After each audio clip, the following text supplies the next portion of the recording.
ನೋಡು ಸ್ವಾಮಿ, ನೋಡು ನಮ್ಮ ಮಕ್ಕಳಿಗೆ ಎಂತೆಂಥವು ಕೊಡ್ತಾ ಇದ್ದೀರಿ. ನಿಮ್ಮಷ್ಟು ಏನಾನ ಕಾಸ್ಟ್ಲಿ ಸಾಮಾನುಗಳು ಏನಾನ ಕೊಡ್ತಾ ಇದ್ದೀರೇನ? ನನ್ನ ಮಕ್ಕಳ ತಾವನಿಂದ ಮೊಮ್ಮಕ್ಕಳ ತಾವನಿಂದ ಗುದ್ಲಿ ಗಡಾರಿ ವರವಾಲಿ ಸೆನಕೆ ಕೊಟ್ಟು ನಾವು ವ್ಯವಸಾಯ ಮಾಡೋದು, ಕಷ್ಟ ಬೀಳೋದು. ಇದು ನಿಮ್ಮ ಕಣ್ಣಿಗೆ ಇಡ್ಸಲ್ಲ. ಅರ್ಧ ಎಕರೆ ಇರೋ ಜಮೀನಲ್ಲಿ ನಾವು ಇಷ್ಟು ಬಾಧೆ ಬಿದ್ದು ಅನ್ನ ತಿಂತಾ ಇದ್ದೀರಿ.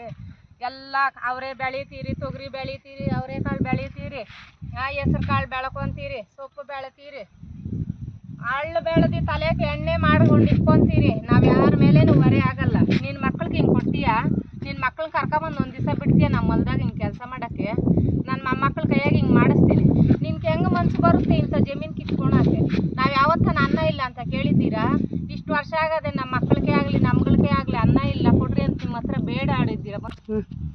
2,000 ರೂಪಾಯಿ ನಮಗೆ ಗತಿ ಇಲ್ಲ ಓಡಾಡಕ್ಕೆ ಕೊಡ್ರಿ ಅಂತ ಹೇಳಿದ್ರ, ಬಸ್ಸು ಫ್ರೀ ಬಿಡುವಂತೀಯ ನನ್ನ ಮಗನ ಹೇಳ್ದ, ಗೌರ್ಮೆಂಟ್ ಕ್ಲಾಸ್ ಮಾಡುವಂತೀಯ ನನ್ನ ಮಗನ ಹೇಳ್ದ. ನಿನ್ಗೆ ನಾವು ವರ್ಷ ಕಾಲ ಕೂಲಿ ನಾಲಿ ಮಾಡಿ ನಮ್ಮ ಮಕ್ಕಳು ಸಾಕಿಲ್ಲ, ಅನ್ನ ತಿನ್ನಿಲ್ಲ. ಯಾವತ್ತನ ನಿಮ್ಮ ಮನೆ ಹತ್ರ ಬಂದಿದ್ದೀರಾ? ಅಪ್ಪ ನನ್ನ ಮಕ್ಕಳಿಗೆ ಏನು ಇಲ್ಲ, ಗಂಜಿ ಕೊಡಬೇಕು, ನಾನು ದುಡ್ಡು ಕೊಡು ಅಂತ ಕೇಳಿದ್ದೀನ? ಯಾವತ್ತಾನ ನಾವು ಎಲ್ಲಾನ ಸ್ಟೂರ್ಗೆ ಹೋಗ್ಬೇಕಪ್ಪ 2,000 ಫ್ರೀ ಬಿಟ್ಟು ಕೊಡೋ ಬಸ್ಸು ಅಂತ ಕೇಳಿದ್ರ, ಎಲ್ಲ ಬಿಟ್ಟು ಈ ಜಮೀನುಗಳು ಕಿತ್ಕೊಳೋ ಯೋಚನೆ ಮಾಡಿದ್ದೀರಿ. ನೀವು ಉದ್ಧಾರ ಆಗ್ತೀರಾ? ನಮ್ಮ ಮಕ್ಕಳನ್ನ ಇಷ್ಟು ನೋವು ತಿಂತೀರಿ, ನಾವಿಷ್ಟು ಬಾಧೆ ಬೀಳ್ತೀವಿ. ನಿಮ್ಮ ಮಕ್ಕಳು ಚೆನ್ನಾಗಿರ್ತಾರ? ನಾಳೆ ದಿವಸ ಉದ್ಧಾರ ಆಗ್ತಾರ? ಇಷ್ಟಾಳು ಹೊಟ್ಟೆ ಮೇಲೆ ಹೊಡೆದು ನಿಮ್ಮ ಮಕ್ಕಳಿಗೆ ಗತಿ ಉಯ್ಬೇಕಾ ನೀವು? ನಿಮ್ಗೆ ಏನಕ್ಕೆ ಬೇಕು ಇವೆಲ್ಲ? ಯಾವ್ರ ಕೂಲಿ ಮಾಡ್ಕೊಂಡು ತಿಂತಾರೆ? ಇರೋದನ್ನ ತಿನ್ರಿ. ಇನ್ನೂ ಬೇಕು ಅಂದರೆ ಹಂಪೆ ಕಡೆ ಐತೆ ಭೂಮಿ, ಹಂಪೆ ಕಡೆ ಹೋಗ್ರಿ, ಧರ್ಮಸ್ಥಳ ಕಡೆ ಹೋಗ್ರಿ, ತಿರುಪತಿ ಕಡೆ ಹೋಗ್ರಿ, ಗುಜರಾತ್ ಕಡೆ ಹೋಗಿ ಸಾಯ್ರಿ. ಇಲ್ಲಿ ಯಾಕೆ ಬೇಕು? ಇಲ್ಲಿ ಕುಡಿಯೋ ನೀರುಗಳು ಕೂಡ ನಮ್ಗೆ ಚೆನ್ನಾಗಿಲ್ಲ, ಕುಡಿಯೋ ನೀರು ಸಿಗ್ತಾ ಇಲ್ಲ. ಎಲ್ಲ ಗಲೀಜ್ ನೀರುಗಳು ಬಿಟ್ಟಿದ್ದೀರಾ. ಮುತ್ತಾನಲ್ಲವ್ರ ಕೆರೆ ಹಾಳು ಮಾಡಿ ಇಕ್ಕಿದ್ದೀರಾ. ನೀವು ಮನ್ಸರ, ನೀವು ಎಲ್ಲೆಲ್ಲ ನೀರುಗಳ ತಂದು ಬಿಟ್ಟಿದ್ದೀರಾ. ಈ ದೇಶದಲ್ಲಿ ಇಲ್ದ ನನ್ನ ಮಕ್ಕಳನ್ನ ಯಾವ ದೇಶದಾಗಿರೋರನ್ನ ತಂದು ಈ ದೇಶದಾಗ ಬಿಟ್ಟಿದ್ದೀರಾ. ನಮ್ಗೆ ಇಲ್ಲಿ ಓಡಾಡೋಕ್ಕಾಗಲ್ಲ. ನೆಮ್ಮದಿಯಾಗ ಅನ್ನ ತಿನ್ನೋದ್ರು ನಾವು ಬಂದು ಹೋದವ್ರು ಅವ್ರ ಬಾತ್ರೂಮ್ಗಳು ತೊಳಿಬೇಕಾ?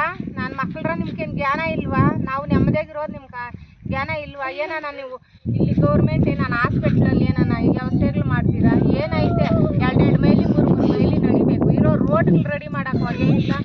ಇಷ್ಟಿಷ್ಟು ಮಾಡ್ಕೊತೀರಾ ದುಡ್ಡುಗಳು. ಯಾವಾಗಲೂ ಅದು ಅದು ಇದು ಅದು ಇದು ಅಂತ ಲಕ್ಷಗಳು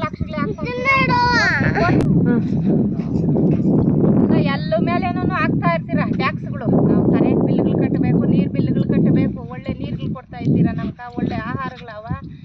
ರೇಷನ್ನಾಗ ಅಂಗಡಿಗೆ ರೇಷನ್ ಕೊಡ್ತೀರಾ. ಸೊಸೈಟಿನಲ್ಲಿ ಎಲ್ಲ ಹುಳುಗಳಿರ್ತವೆ ರೇಷನ್ ಅಕ್ಕಿಗಳಾಗ. ಅದು ಯಾವುದೋ ಎಲ್ಲ ಬಿಸಾಕಿರೋ ರಾಗಿನ ತಂದು ಕೊಡ್ತೀರಾ. ರಾಗಿ ಕರ್ರಗಿರ್ತವೆ, ತಿನ್ನೋಕ್ಕಾಗಲ್ಲ. ಇಂಥವೆಲ್ಲ ಯಾಕೆ ಮಾಡ್ತೀರಾ? ಕೊಡ್ತೀರಾ, ಚೆನ್ನಾಗಿರೋದು ಕೊಡ್ರಿ.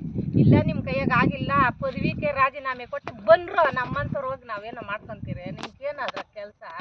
ನೀವು ಮಾಡೋಕೆ ಯೋಗ್ಯತೆ ಇಲ್ದ ಮೇಲೆ ಎದ್ದು ಬರ್ತಾ ಇರಬೇಕು. ಒಂದು ರೈತರ ಥರ ಬದುಕಿ ನೋಡ್ಸ, ಅವಾಗ ಗೊತ್ತಾಗ್ತದೆ. ಕಳ್ಸ ಬೆಳಗ್ಗೆಯಿಂದ ಸಾಯಂಕಾಲ ಗಂಟ ನಿನ್ನ ಮಕ್ಕಳನ್ನ ಮೊಮ್ಮಕ್ಕಳು ನಮ್ಮ ಜೊತೆ ಕೆಲಸ ಮಾಡೋಕ್ಕೆ. ಈ ಕೆಲಸ ಮಾಡಲಿ, ನನ್ನ ಮಕ್ಕಳು ಹೊಟ್ಟೆ ತುಂಬ ಅನ್ನ ತಿಂತಾರೆ. ನೀಯತ್ತಿರ್ತದೆ. ಅವಾಗ ಕೂಲಿ ಮಾಡೋರ್ಗೆ ನೀಯತ್ತಿರ್ತದೆ. ಏಸಿರೋ ಮಕ್ಕಳು ಕುತ್ಕೊಂಡಲ್ಲ, ಇದೆಲ್ಲ ನೋಡ್ಕೊಂಡು ಲೆಕ್ಕಗಳು ಹಾಕ್ಕೊಂಡು ದುಡ್ಡುಗಳು ಗಂಟುಗಳು ಮಾಡಿ ನೀನು ಯಾವನ್ನೇ ಕರ್ಕೊಂಬ, ನಿನ್ನ ದೇಶದಾಗಿರೋರ್ನೆಲ್ಲ ಕರ್ಕೊಂಬ. ಜಮೀನು ಮಾತ್ರ ಬಿಡಲ್ಲ, ಇಲ್ಲೇ ಪ್ರಾಣ ಬಿಡ್ತೀನಿ. ಮನೆಗೆ ಬಂದ